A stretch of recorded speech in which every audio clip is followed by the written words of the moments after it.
Clare Kensington stepped into the luxurious first-class cabin. A place she knew well. A sanctuary of sorts from the usual stress of life on the go. Today had been especially chaotic, a whirlwind of back-to-back meetings, urgent calls, and endless decisions that drained her.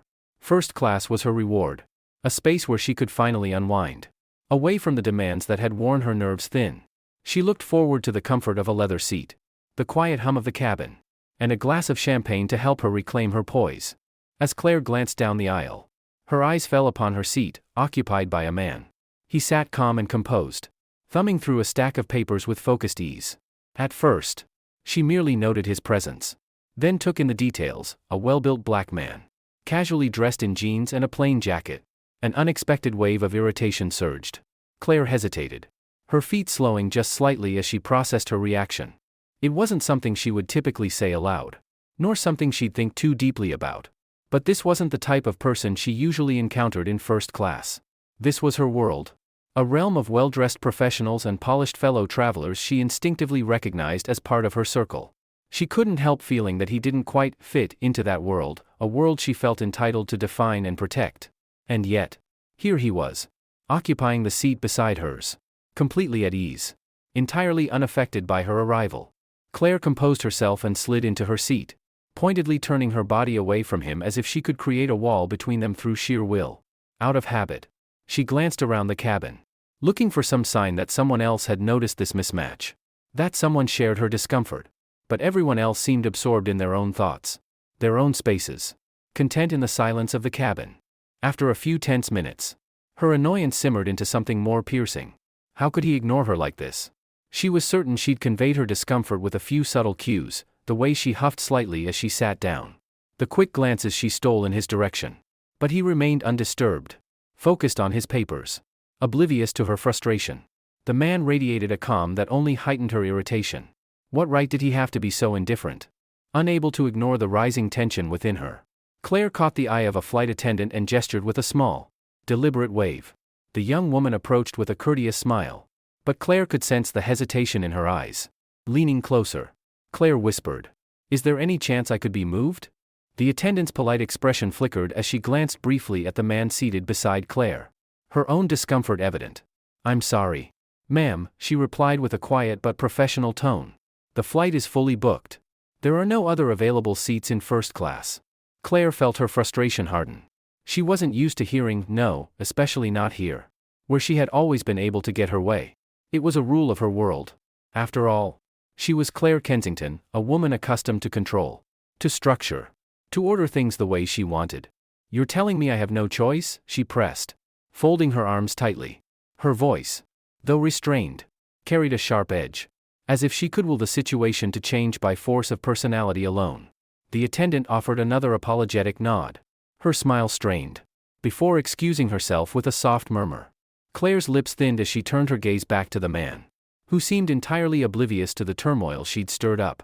He didn't so much as glance in her direction, his focus unbroken, as if her very presence was beneath his notice. An irritation deeper than she had expected simmered within her, churning as she replayed the situation in her mind. She had always known herself to be a woman of high standards, a person who could command respect without even needing to raise her voice. And yet, here she was, invisible to this man's calm indifference.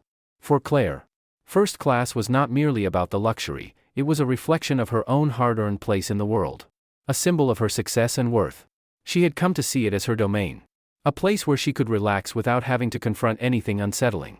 But now, with this man beside her, she felt something slipping, an uncomfortable awareness creeping into the space where her usual confidence resided. As the plane taxied for takeoff, Clare sank back into her seat, her mind racing as her perfectly ordered world teetered on the edge of something unfamiliar and unsettling. Clare tried to settle into the seat, but her mind was like a storm churning with irritation, drowning out the usual peace she felt in first class. She glanced out the window, attempting to distract herself with the scenery beyond the glass. But her gaze kept drifting back to him, the man seated beside her, oblivious, composed, and maddeningly calm. Every fiber in her told her she was out of place in her own sanctuary. He hadn't once looked her way, hadn't acknowledged her presence, which should have pleased her, and yet, his indifference grated, scratching at her carefully guarded sense of entitlement like sandpaper. She wanted him to notice her, To realize the discomfort his presence was causing. Perhaps even feel compelled to move himself. But he remained undisturbed, flipping through his stack of papers with a focus that excluded everything around him, including her. As her frustration continued to build, Claire could feel her carefully controlled facade beginning to slip. She wasn't used to feeling out of control, especially not in first class. Especially not when it came to her own comfort.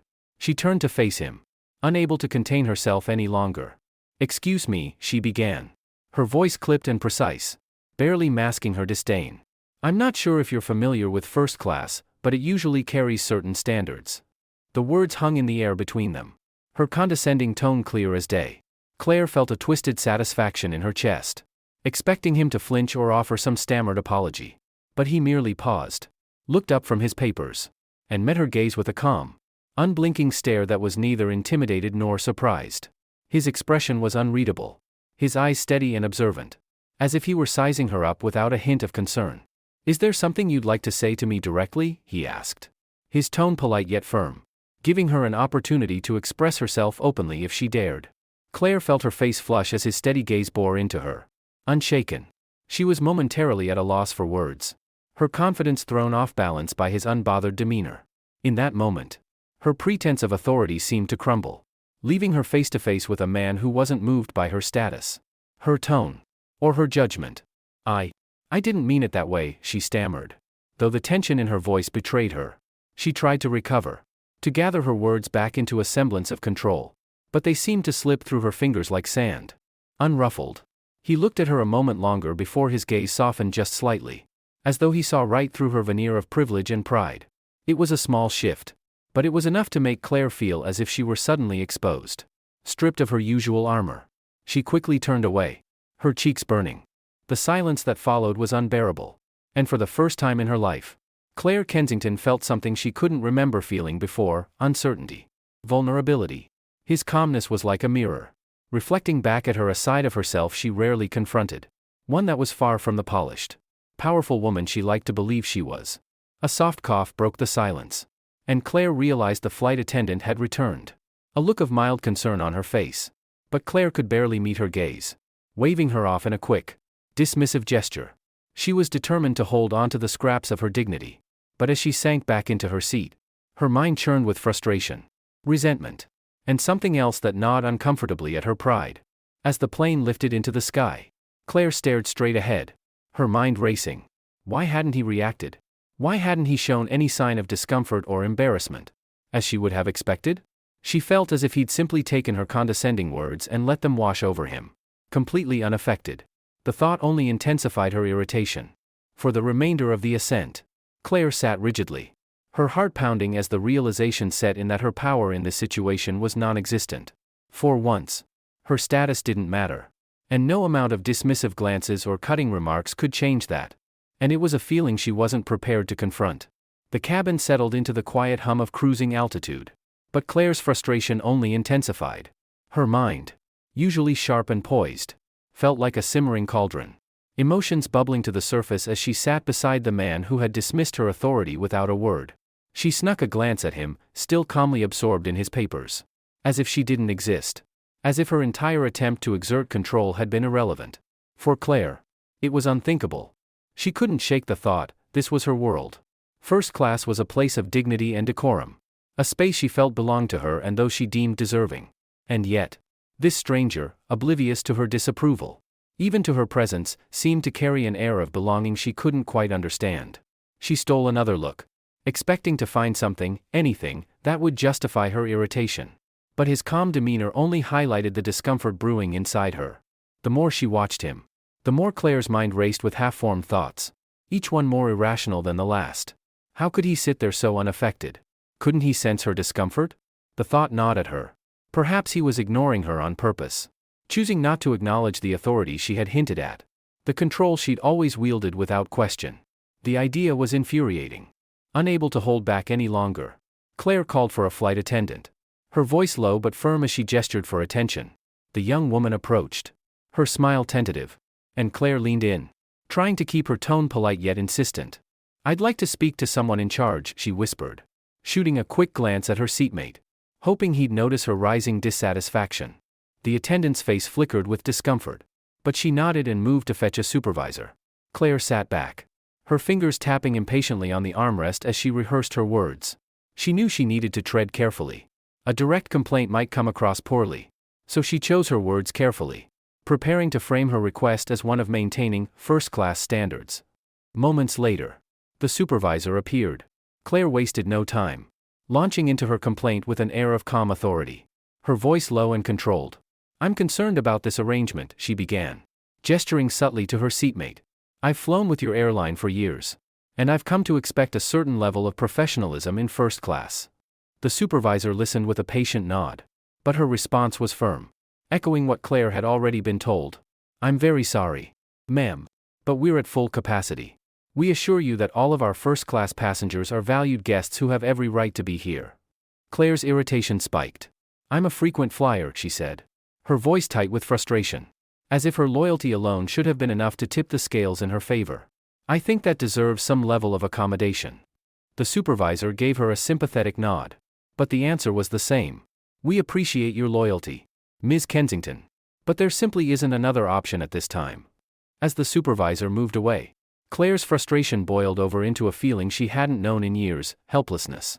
She was trapped, unable to assert the authority that came so naturally to her in every other corner of her life. She sank back into her seat, eyes forward, determined to ignore her seatmate, but every part of her was hyper-aware of his presence. She couldn't ignore him. She couldn't move him. And that fact burned. For his part, he seemed utterly unaffected, as though her attempt to escalate the situation had gone unnoticed or, worse, dismissed. It was as if he had established an invisible boundary between them, one she had no power to cross. He flipped another page in his stack of papers, unperturbed, his calm the perfect counterpoint to her building storm. Clare cast him a sidelong glance, her gaze sharp, half hoping he'd look up and acknowledge her dissatisfaction, say something to excuse himself from her imagined domain of privilege. But he remained steadfast in his focus, unmoved, the perfect mirror to her disquiet. Unable to bear it, Clare shifted in her seat, hoping her agitation would be obvious enough to elicit a response. But her movements barely registered, and she felt her indignation solidify into something more personal, a frustration that wasn't just about this man but about a deeper fear she couldn't quite name. As the silence stretched, her mind returned to his composed response earlier, the way he had looked at her without judgment, as if seeing through the armor she wore so confidently. And for the first time, Clare felt something unsettling that went beyond mere annoyance, a sense that perhaps he was seeing something in her that she wasn't ready to face. Trapped in her own thoughts, Clare wrestled with emotions she rarely allowed herself to feel, each one as unfamiliar as it was uncomfortable. This man, without saying a word, was unraveling her carefully crafted sense of control, forcing her to confront a vulnerability she'd buried beneath years of status and power.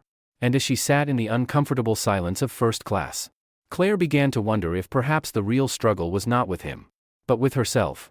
The silence between Clare and her seatmate had thickened, heavy with an unspoken tension that seemed to magnify with each passing minute. She forced herself to look away from him, determined to reclaim her composure.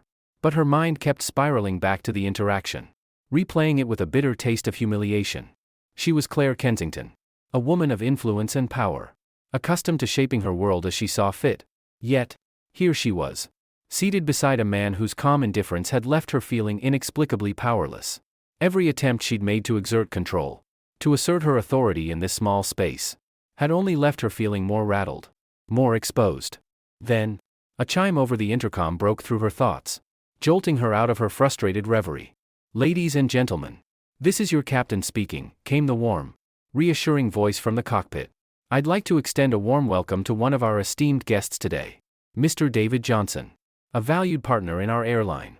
Clare froze, her body going cold as she processed the words. A partner in the airline. Her eyes darted to her seatmate, the man she'd so casually dismissed, the man she'd tried so hard to evade. David Johnson. The words hung in the air, echoing in her mind, unraveling every assumption she'd held. Her mind raced, piecing together each moment with startling clarity. The discreet nods from the flight attendants, the gentle courtesy of the crew, all of it suddenly made sense. They hadn't been hesitant because of her complaints, they'd been aware of him, aware of who he was all along. She had been the only one in the dark, oblivious to the significance of the man she'd been so eager to judge. Clare felt the blood drain from her face, a chill creeping up her spine as the realization settled in. This man, whom she dismissed as out of place, as somehow unworthy of her presence, was not just another passenger. He was someone important. Someone who held a position of respect and influence in the very company she had assumed she belonged to more than he did. Slowly, she turned her head to look at him. Her gaze softened by a mixture of shock and embarrassment. But he was already back to his papers. His calm undisturbed by the announcement. His expression unreadable. It was as if the captain's words hadn't affected him at all. As if her silent struggle and assumptions meant nothing in the face of his quiet composure. Claire's cheeks flushed. The earlier sense of superiority now dissolving into a humiliating self-awareness. She had misjudged him. Dismissed him based on a narrow, shallow view of what belonged in her world. And now, she was left grappling with the knowledge that he had probably known all along. That he had seen her struggle and condescension. And had simply chosen not to respond. The balance of power had shifted in an instant. What had once been her quiet realm of control and privilege now felt foreign. Uncomfortable, a space where her assumptions had betrayed her. She tried to steady her breathing. To keep her face composed. But inside, her mind churned with regret and shame. As the plane soared through the sky, Claire felt her own defenses breaking down. Her carefully built walls crumbling as the weight of her actions settled on her shoulders. She'd prided herself on her judgment. On her ability to read people. To recognize worth at a glance. Yet, here she was. Proven entirely wrong by a man who hadn't had to say a word to reveal the truth of her character. For the first time in years, Claire felt small. Stripped of the armor she had always worn so confidently. She stared out the window. Her reflection a stranger's. The remnants of her own prejudice staring back at her. She thought of the man beside her, not just a partner in the airline. But a person who had extended a silent grace that felt, in this moment, more powerful than any retort. He had let her assumptions slide off him. Choosing to remain calm and poised while her judgments unraveled. Exposed and fragile. Her fingers gripped the armrest. A strange feeling of vulnerability washing over her. She glanced at him again. This time with new eyes. Her arrogance dissipating into something almost like respect. Tinged with an uncomfortable sense of guilt. In the quiet of that first-class cabin, Claire found herself grappling with a truth she hadn't wanted to face. One that was as unyielding as it was humbling. She had been so quick to judge. So certain of her place in the world. And now she was left to reckon with the reality of her own limitations. And as the minutes ticked by, Claire Kensington, who had once seen herself as superior, as untouchable, felt herself begin to change. Claire sat in stunned silence. Her mind reeling from the announcement that had shattered her sense of superiority. As she gazed out the window, her own reflection stared back. Shadowed by the dim cabin lights, a woman accustomed to judgment. Now rendered vulnerable by the harsh truth of her own prejudice. Her fingers tightened around the armrest. Her thoughts spiraling in a rare moment of brutal self-awareness. The plane hummed softly. The sound a steady reminder of the silence between her and David Johnson. Her cheeks still burned with the memory of her condescending words. Her every glance. Her subtle yet cutting dismissal of him. She'd believed herself subtle. Sophisticated in her cues. But now those same gestures felt as glaring as neon lights. Exposing her in ways she hadn't thought possible. The realization settled over her like a weight. She had not only misjudged David but had been so utterly blind to her own assumptions. Her sense of entitlement blinding her to the dignity of another person. All this time, she had prided herself on her sophistication. Her worldliness. Yet a single encounter had unraveled those notions. Leaving her feeling stripped. Vulnerable. And small. Her mind replayed each moment since she'd first spotted him. Each interaction now sharp and unforgiving in hindsight. The sideways glances. The impatient tone with the flight attendant. The pointed comment she delivered with a thinly veiled sense of superiority, all of it seemed painfully clear now. She had reduced him to a stereotype. Assuming she knew who he was. Where he belonged. All because he didn't fit the mold she'd come to expect in her polished world of privilege. Claire's chest tightened with a shame that grew thicker with each passing minute. How many times had she acted this way? How often had she dismissed people because they didn't fit neatly into the categories she had built for them? This thought gnawed at her. A quiet but persistent question that shook her more than she cared to admit. Across the aisle, a mother was comforting her young child. Whispering softly to calm the little one's nerves. Claire's eyes lingered on them. Her gaze softened by her own vulnerable state. The world seemed somehow different now. Each face she observed carrying its own quiet complexity. She had spent so many years defining people by their appearances. Believing she could instantly see through to their worth. But this experience had forced her to confront the fact that she'd been looking through a narrow lens. One that had hidden more than it revealed. With a deep, steadying breath, Clare gathered her courage and turned slightly toward David, who remained focused on his papers. As calm and centered as he'd been since they'd first sat down. She watched him in silence, wondering how he'd felt about her silent judgment. Her attempts to exert control over a situation that had, in reality, always been beyond her grasp. The desire to apologize welled up in her. But a part of her resisted, clinging to the last remnants of her pride. Apologies weren't something she offered easily. And certainly not to strangers. Yet, the thought of remaining silent felt even worse, an echo of her old self. Clinging stubbornly to a fragile, outdated notion of superiority. At last, she found her voice, though it trembled slightly as she spoke. "Mr. Johnson," she began. Her words quiet but sincere. He looked up, his calm gaze meeting hers with an expression of polite attentiveness that only deepened her shame. I just wanted to say I may have misjudged things earlier." She felt her cheeks flush, the words painfully difficult to say. But she pushed on. "I'm sorry for that." David regarded her for a moment, his eyes thoughtful, as if weighing her words.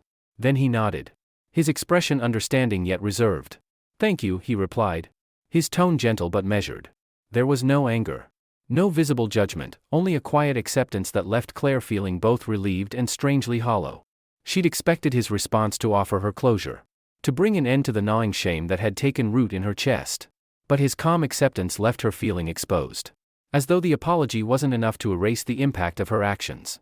He didn't owe her anything. She realized, least of all, absolution. Her mind returned to his words. The way he'd said "thank you" with neither warmth nor coldness. A simple acknowledgement of her attempt to make amends. And yet, it was this very simplicity that left her feeling stripped of the defenses she'd always relied on.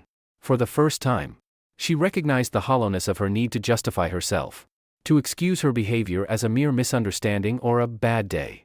As she shifted in her seat, Clare noticed the glances of a few other passengers. Some who had overheard the captain's announcement. Their expressions were unreadable, some with faint hints of approval, others with thinly masked judgment. She felt as though she were on display. Her own actions now subject to the scrutiny she had once reserved for others. Taking another breath, Clare leaned back, trying to calm her racing thoughts. For the first time in as long as she could remember, she felt the uncomfortable sting of humility. Her life, her success, had always been built around control. Around the belief that she could see through people, predict their intentions. But here, with David's steady gaze meeting hers, she saw that control for what it was, an illusion. A fragile shield that had blinded her to the humanity in others. The rest of the flight stretched out before her, an uncomfortable silence settling between her and David. But in that silence, Clare began to reflect. The layers of her old self peeling back as she let go of the defenses she'd once worn so confidently. She could feel the tension releasing, replaced by something gentler. Something that felt like the first glimmer of change. As the plane continued its journey, Clare found herself confronting a new, quieter resolve. She hadn't expected to see her own flaws so starkly mirrored in the calm of a stranger's presence. And now, as she sat beside him, the weight of her own assumptions pressed down. A reminder that maybe, just maybe, she had more to learn than she'd ever let herself believe. The quiet hum of the cabin surrounded Clare as she wrestled with the vulnerability simmering in her chest. The words she'd spoken to David lingered. But the apology felt unfinished. Incomplete. As though her admission had barely scratched the surface of her own failing. She could feel her pride fighting against the full weight of accountability, urging her to leave it at that one brief apology. But her conscience pushed back. She couldn't ignore the impact of her actions. And she knew that for once. She owed someone more than a few polite words. Steeling herself, Clare turned toward David again, her heart pounding with a discomfort she wasn't used to facing. "Mr. Johnson," she began, her voice quieter than before, softened by a sincerity that even she hadn't anticipated. He glanced up, his eyes steady, and she felt her pulse quicken, every instinct telling her to turn away. But she held her ground, forcing herself to confront the truth in his calm gaze. "I think it wasn't just a misjudgment," she continued, her words halting, carefully chosen. "I've become used to seeing people in a certain way, fitting them into neat categories. And today, she trailed off, struggling to find the right words, her cheeks flushing as she admitted her own blind spots. "I think that says more about me than it does about you." David's expression shifted slightly. A glimmer of something that looked like understanding. Perhaps even empathy. It's not easy to confront those things, he said quietly. His voice gentle but unwavering. But we all have our assumptions. The question is what we do with them when we're faced with the truth. His words struck a chord, resonating with a depth that left Clare feeling both raw and strangely comforted. In his calm tone, she heard neither judgment nor condescension, but an invitation to change, to let go of the rigid standards that had once felt so central to her sense of self. She realized that David had extended a grace she hadn't earned, offering her a path forward without pressing for anything in return. She nodded slowly, the words sinking in with a heaviness that felt almost liberating. "Thank you," she whispered, barely able to meet his gaze. "I didn't realize how much I still needed to learn about myself, or about others." The admission was painful, stripping away the carefully built persona she'd spent years refining.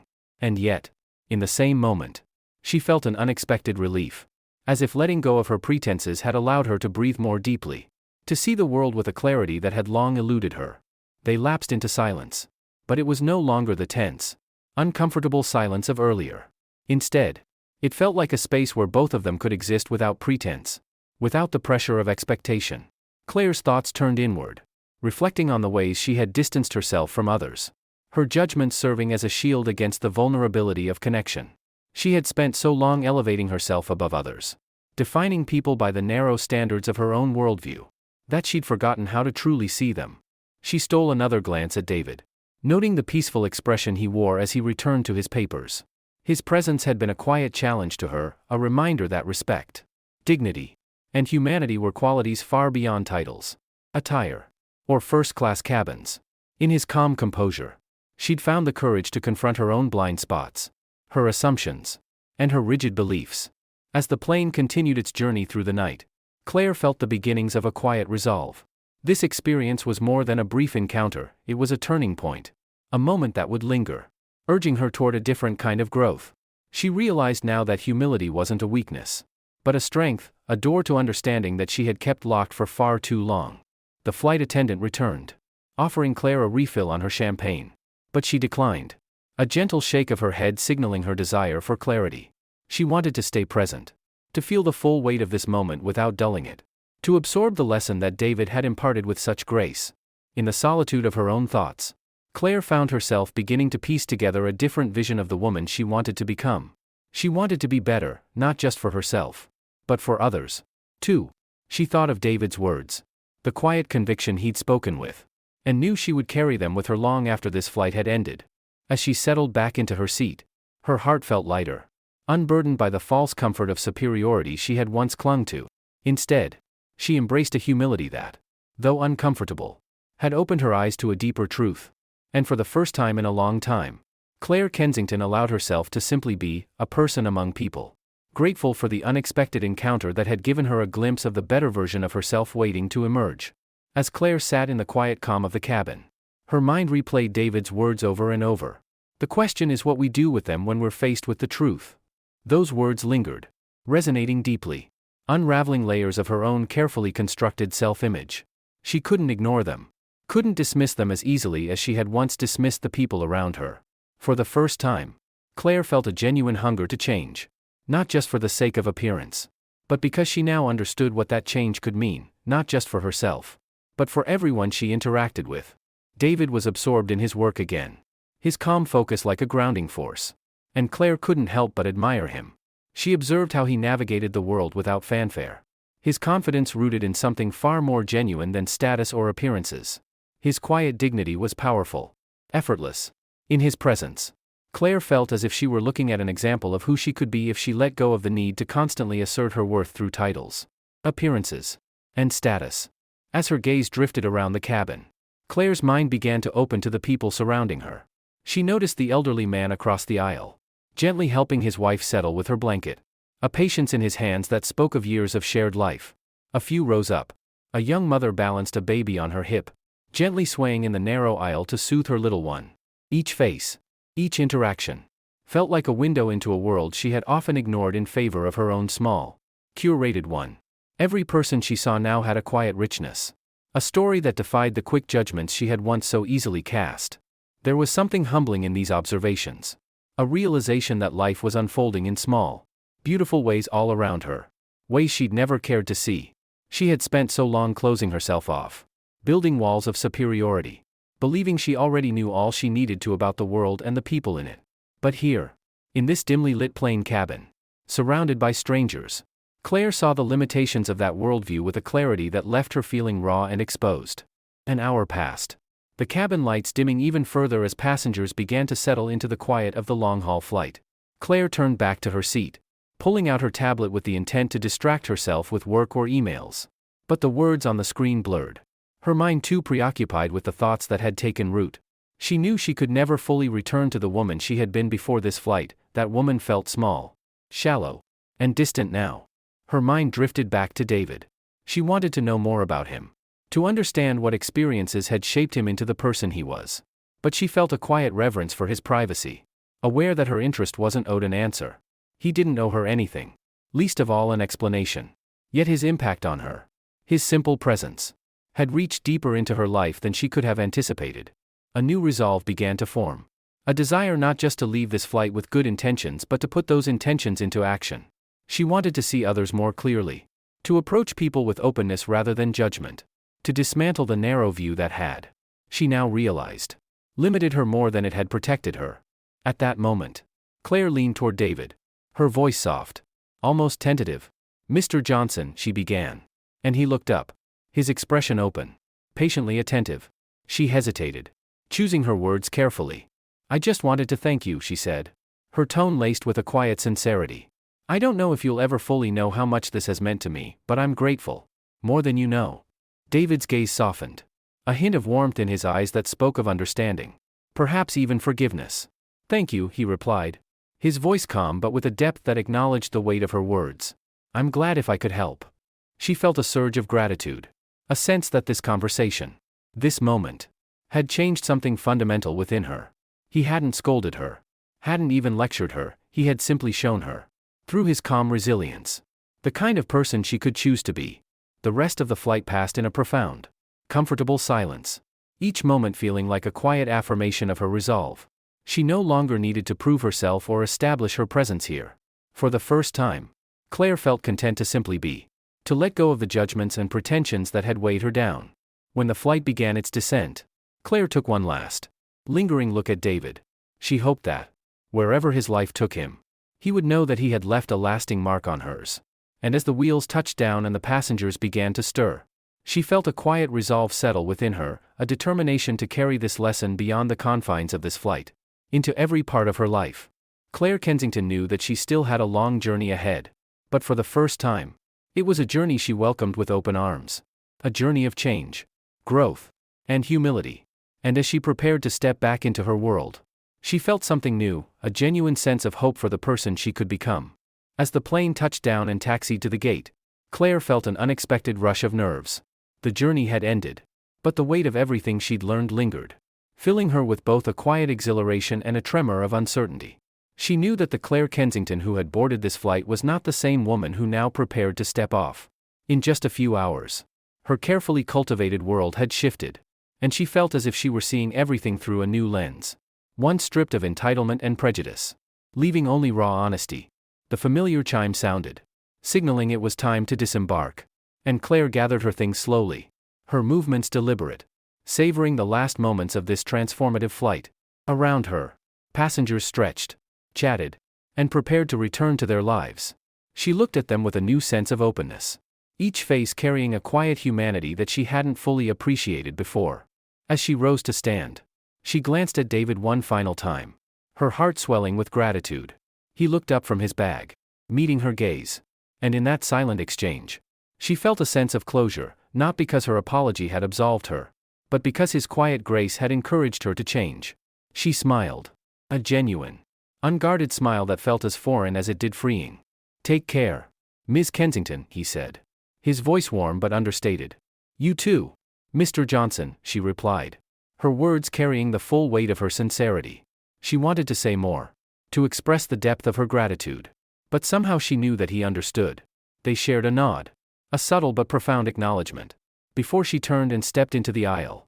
As she walked through the cabin, Claire noticed a shift within herself, a lightness that came from the quiet resolve she'd found. The simple act of leaving her seat, once an unremarkable transition, now felt symbolic. As if she were leaving behind an old version of herself, a woman defined by status and judgment, and stepping into something new. Something unburdened. Emerging into the bustling airport terminal. She took a moment to pause, letting the wave of travelers and their stories wash over her. Each person had their own destination, their own struggles. And Claire could see them now not as obstacles or scenery but as individuals. Each one valuable in their own way. She felt humbled by the complexity of it all. The interconnectedness of lives that she had once ignored. Instead of hurrying toward the exit, Claire found herself slowing down. Her gaze lingering on the people around her, a young couple huddled close. Whispering as they waited for their luggage, a teenage boy anxiously checking his watch. Likely eager to reunite with someone waiting for him, an elderly woman in a wheelchair. Her eyes twinkling as she watched a child run circles around her. Each of them held a depth she couldn't fully understand. But she could see now that she didn't need to. It was enough to recognize that they, too, had stories, dreams, and struggles. For a brief moment, she felt the pull to take out her phone, to summon a car and retreat into the comfortable privacy of the back seat. But the idea felt wrong, out of sync with the perspective she'd just gained. Instead, Claire decided to walk. She wanted to feel the rush of life around her, unshielded, to immerse herself in the world she had once overlooked. Stepping outside, the crisp air hit her, sharp and refreshing, as if waking her up from a long, self-imposed slumber. She began to walk, her heels clicking softly on the pavement as she moved through the crowded sidewalk. It was a small decision, but it felt significant. Each step a reminder of her commitment to change, to be present, to see others with an openness that she hadn't allowed herself before. As she walked, her thoughts returned to David's words, the quiet conviction in his voice as he'd spoken of confronting one's assumptions. Claire realized that her journey wouldn't end with this flight or even this walk. Real change would require time, patience, and a willingness to let go of her ingrained habits, her reflexive judgments. But for the first time, she felt ready. The idea of change, once terrifying, now felt like an invitation to become the person she truly wanted to be. With each step, she felt a shift. Her focus no longer on the end of her journey but on the experience of it, the people around her, the energy of the city, the quiet rhythm of her own footsteps. She felt connected, grounded in a way she hadn't in years. As though her place in the world wasn't defined by her status but by her willingness to simply be a part of it. As she approached her building, Claire looked up at the familiar facade, feeling both the weight of her past and the potential of her future. The doorman greeted her with a polite nod. And for the first time, she returned his greeting with genuine warmth. A simple but meaningful exchange that felt like the start of something new. In the elevator, Claire took a deep breath, savoring the solitude and quiet, but no longer out of a desire to escape. She was ready to confront her life, her choices, with the humility she had once dismissed as weakness. She knew the road ahead would be challenging, that she would have to face parts of herself she had long ignored. But for the first time, the challenge felt worth it. It felt real. Reaching her floor, Claire paused outside her door, letting the weight of the experience sink in. She thought of David, of the patience he'd shown her, his steady calm that had unraveled her carefully built walls. She knew that his influence would remain with her, guiding her as she navigated this new path. A quiet reminder of the grace she hoped to carry forward. She opened the door and stepped inside, the familiar space now filled with the promise of change. For once, she felt at peace with the uncertainty, willing to embrace the journey ahead with a sense of purpose she hadn't known she was missing. As she closed the door behind her, Claire Kensington knew that she was no longer the woman she had been when she'd stepped onto that plane. She was someone new, someone willing to listen, to grow, to see the world not as a hierarchy but as a shared human experience. And with that realization, she felt a quiet, profound joy, ready to move forward, one step at a time, back in her familiar world. Claire felt the subtle weight of transformation pressing against her every thought, coloring her interactions in ways that surprised even her. The once predictable rhythms of her life now felt layered, nuanced, demanding a level of awareness that she hadn't previously considered. It was as if her senses had sharpened, attuned not only to the people around her but to the assumptions that had long driven her responses. She sat in her office, surrounded by the symbols of her success, the sleek mahogany desk, the polished awards gleaming on shelves, the city skyline stretching beyond her window. But instead of the usual satisfaction, she felt a quiet humility settling over her. These achievements, she realized, were part of her life story but not its measure. The true achievement lay in how she would choose to approach the world moving forward, how she would treat the people around her, The intercom buzzed. And her assistant, Lila, entered, carrying a stack of reports. Lila had worked by her side for years. Always efficient. Always courteous. And yet Clare realized she knew so little about her beyond her professional competence. She'd viewed her staff through the narrow lens of roles and functions, expecting them to serve seamlessly while rarely offering more than a polite "thank you" at the end of each day. Today, Clare saw Lila differently, not as an extension of her work, but as a person, with her own dreams, her own struggles. "Thank you, Lila," Clare said, her voice softer than usual, her gaze meeting her assistant's. There was a warmth in her eyes that felt uncharacteristic but genuine. "How is everything? Are things going well with your family?" Lila looked momentarily surprised. A flicker of emotion passing across her face before she smiled. Genuine and warm. "Yes. Thank you for asking, Ms. Kensington. My son just started kindergarten. Actually, it's been a big change for us." Clare nodded, feeling an unexpected connection to this woman she had taken for granted for so long. "That sounds exciting. And a little nerve-wracking." "I'm sure it is," Lila admitted, her smile widening as she set the reports down. "But he's adjusting well. He's a little shy. But he's making friends." Clare felt a twinge of empathy. Something that felt more powerful than the satisfaction of completing a high-stakes deal or finalizing a prestigious project. This was the kind of connection that left an imprint. A small but meaningful reminder of what she had gained from her encounter with David Johnson. She realized that opening herself to others, even in these small ways, had the potential to enrich her life beyond any professional success. As Lila left, Clare turned her attention back to the reports. But her focus was different. She wasn't simply plowing through numbers and projections, she was looking for ways she could be more than just a leader. She wanted to be a mentor, a supporter, someone who inspired others not just with her achievements but with her integrity and kindness. She began to see her work through the lens of impact, asking herself not just what she could accomplish but what she could contribute. Later that day, Clare met with her team for a project review. She noticed each of them with fresh eyes, their expressions, the subtle dynamics of how they interacted. Rather than dominating the conversation as she usually would, she found herself listening intently, encouraging each member to share ideas. When one of her team members, a young analyst named Eric, nervously offered a suggestion, she took a moment to acknowledge it with genuine interest. "That's an interesting perspective, Eric," she said, meeting his gaze. "I'd love to hear more about it." Eric's face brightened, his posture straightening as he explained his idea in more detail.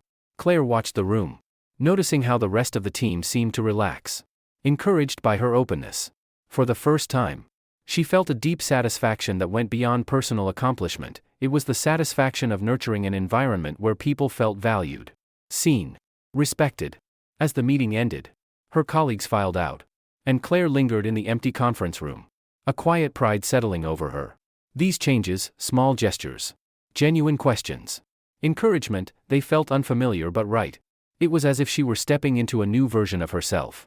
Someone unafraid to connect, to admit her own imperfections, to lead with empathy. The day slipped by, each interaction reinforcing her newfound commitment to growth.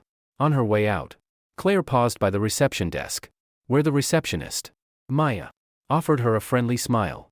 Clare had often breezed past her, lost in thought, acknowledging her presence only in passing. But today, she stopped, noticing the warm intelligence in Maya's eyes, the way she greeted each person with kindness.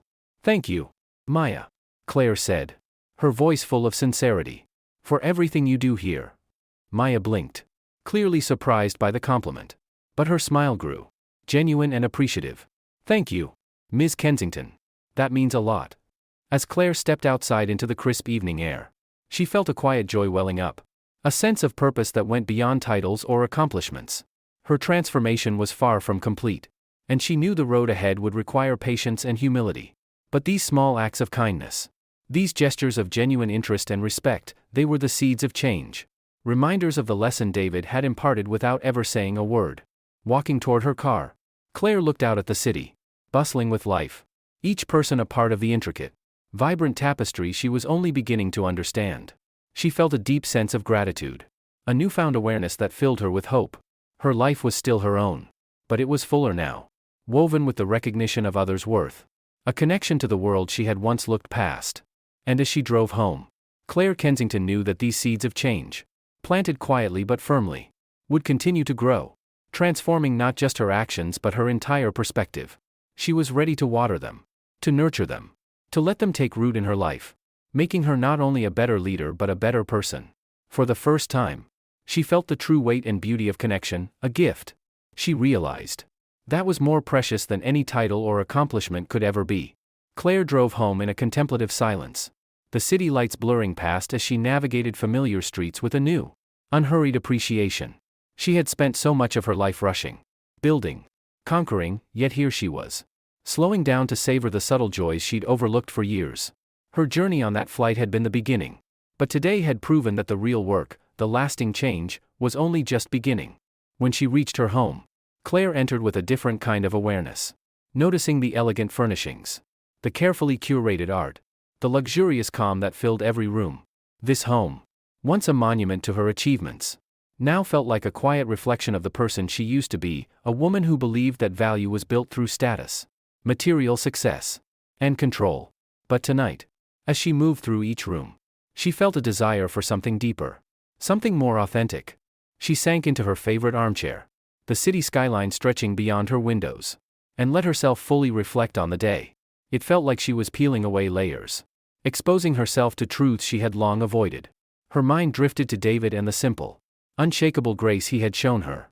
It struck her how effortlessly he had dismantled her defenses, not with anger or condescension, but with a calm that had allowed her to confront her own prejudices on her own terms. She felt a deep gratitude, a reverence for the quiet strength he had embodied and for the growth he had inspired. For the first time in a long while, Clare felt vulnerable, stripped of the polished facade she had worn for years. But instead of retreating from that vulnerability, she allowed herself to sit with it, to absorb its lessons. Change wouldn't come overnight. She knew that. But she was ready to commit, to build this new version of herself one choice at a time. There was no guidebook, no blueprint for the person she wanted to become. There was only this quiet, determined resolve to be better, to live with humility, empathy, and integrity. Her phone vibrated on the table beside her, snapping her from her thoughts. She picked it up to find a message from her younger sister, Ivy, inviting her to lunch that weekend. Clare hesitated, realizing that she'd often been distant with Ivy, who had chosen a different path in life, one Clare had previously dismissed as less ambitious. She hadn't understood Ivy's choices, her decision to prioritize family and community over career success, and had silently judged her for it. But now, she felt an ache, a desire to bridge the gap she had created between them with her judgment. A small smile touched her lips as she typed her response, "I'd love to. Let's make it a long lunch, I want to catch up properly." She hit send, feeling the simple message resonate with a newfound sense of purpose. The following day, Clare continued to put her intentions into action. At the office, she made a point to stop by Lila's desk, asking her about her son's first week of kindergarten. She took time during meetings to encourage ideas from every team member, valuing each voice, finding joy in building an environment where everyone felt seen. She even shared a coffee with Eric, the young analyst whose idea she'd praised the day before, and found herself fascinated by his enthusiasm and fresh perspective. Each interaction became a conscious choice, a small but meaningful step on her journey of growth. And as she embraced this new way of being, she found that people responded differently. There was a lightness in the office, a newfound ease in her conversations, a sense of warmth and respect that hadn't been there before. Clare felt a genuine connection with her colleagues, an energy that was more fulfilling than any deal or accolade she had ever achieved. As the days turned into weeks, Clare knew her transformation was no longer a fleeting reaction to one humbling experience. It was a journey that had become an intrinsic part of who she was. And although there were moments when her old habits resurfaced, brief flashes of impatience, subtle judgments, she noticed them now, catching herself before those old patterns could take hold. She would remember David's words, his calm, his quiet strength, and it would center her, guiding her back to the path she had chosen. One evening, weeks later, as she prepared for a company event, Clare glanced at her reflection in the mirror.